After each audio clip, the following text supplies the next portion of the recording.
Este día vamos a estudiar el tema primicias de los que durmieron y vamos a considerar un texto y luego al hacer algunas reflexiones nuestro pastor Dani Perla nos ayudará con estas reflexiones a fin de que veamos la importancia de que nuestro Señor Jesucristo se haya levantado de los muertos. Bueno, ya hemos estudiado algo de esto, pero hoy vamos a profundizar un poquito más. Así que le invitamos a que nos acompañe en una oración.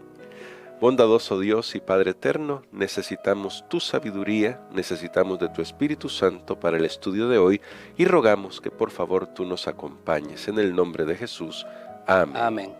Pastor Dani Perla, esta expresión resulta bastante interesante en la Biblia y me gustaría que usted nos ayude a explorarla, pero a partir de lo que dice el apóstol Pablo, porque esta es una expresión del apóstol Pablo que encontramos en un capítulo que ya hemos mencionado, es 1 Corintios 15, y ahí en 1 Corintios 15, en el verso 20, dice la palabra de Dios lo siguiente. 1 Corintios 15, verso 20. Pero ahora Cristo ha resucitado de los muertos, primicias de los que murieron es hecho. Pastor, ¿en qué sentido deberíamos entender este tema, estas palabras, considerando que no ha sido el primero en resucitar? Ya el mismo Señor ha resucitado a otras personas, ya Moisés ha resucitado antes que él. ¿A qué se refiere el apóstol Pablo y cómo debemos nosotros entender esta expresión? Bueno, esta expresión está de acuerdo con las fiestas, con todos los ritos que Dios había dejado al pueblo de Israel relacionados con el santuario. Entonces de ahí viene esta expresión que ahora Cristo ha resucitado y es primicia de los que durmieron. Pero antes de explicar un poquito esa expresión, me gustaría que veamos o que solo pensemos en esas dos palabras, pero ahora, más ahora, dicen algunas versiones, Cristo ha resucitado. El apóstol había estado antes de este momento reflexionado en algunas personas negativas que estaban diciendo, bueno, ¿y cómo es esto de la resurrección? ¿Y cómo y con qué cuerpo será? ¿Cómo va a ser posible? Pero luego deja ese tema a un lado y dice, pero ahora Cristo ha resucitado de los muertos. O sea, entienda o no entienda, sea para nosotros algo comprensible o más allá de nuestra comprensión, el punto es que Cristo ha resucitado. Okay. Y esa es la gran verdad. ¿Y para qué resucitó? Bueno, resucitó en favor de nosotros. Amén. Ahí es donde entra el tema de las primicias, que eran las primicias en el pueblo de Israel. Las primicias se celebraban 2 días después de la Pascua. Era cuando de la cosecha de la cebada se llevaba a Dios los primeros frutos. Se presentaban. Ese primer fruto se llevaba la fiesta de las primicias era el 16 de Nisán. La Pascua era el 14 de Nisán. Entonces, 2 días después de la Pascua se presentaban las primicias. Y eso era una garantía, o sea, para el agricultor, para aquel que creía en Dios, era una garantía de la cosecha que vendría después.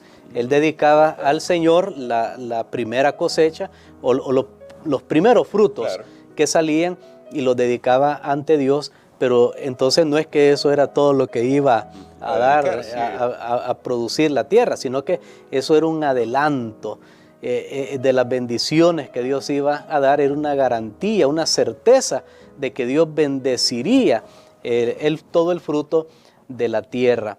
Así que es interesante porque Jesús murió el 14, que corresponde, bueno, en ese día que murió era viernes, y 2 días después, o sea, exactamente como dice la profecía, el día domingo, el primer día de la semana, Jesús se levantó.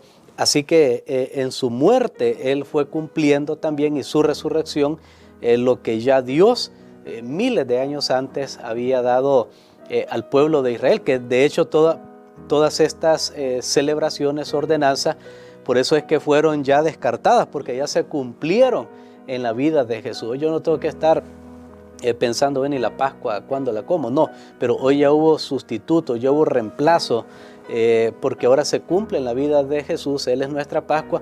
Lo de las primicias, uno dice, ¿y ahora cómo lo celebraron? Bueno, las primicias pueden haber aplicaciones espirituales. Igual nosotros le traemos a Jesús siempre en nuestra vida, lo mejor que tenemos, lo reconocemos a Él en todo, pero el punto en este momento es la resurrección. Sí. La resurrección de Jesús es una garantía de la resurrección de todos los que dice el apóstol Pablo aquí, de todos los que han dormido, de los que murieron, primicias de los que murieron es hecho. Porque también ahí dice, cuando uno ve el texto original, dice de todos los que han dormido, porque ya hemos hablado que la muerte es en realidad un sueño. Muy bien, pastor, pero ahora me llama mucho la atención lo que ha dicho sobre la garantía que esto implica para los creyentes, siendo que Jesús se levantó de los muertos, es nuestra garantía también.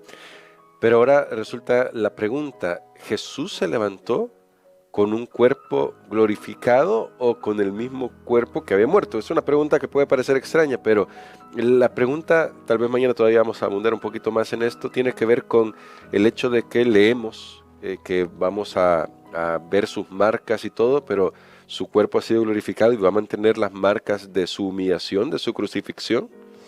Jesús resucitó con un cuerpo glorificado, porque era con el que iba a entrar al cielo. Recordemos que la Biblia dice que en nuestro estado actual nosotros no podemos entrar al reino de Dios.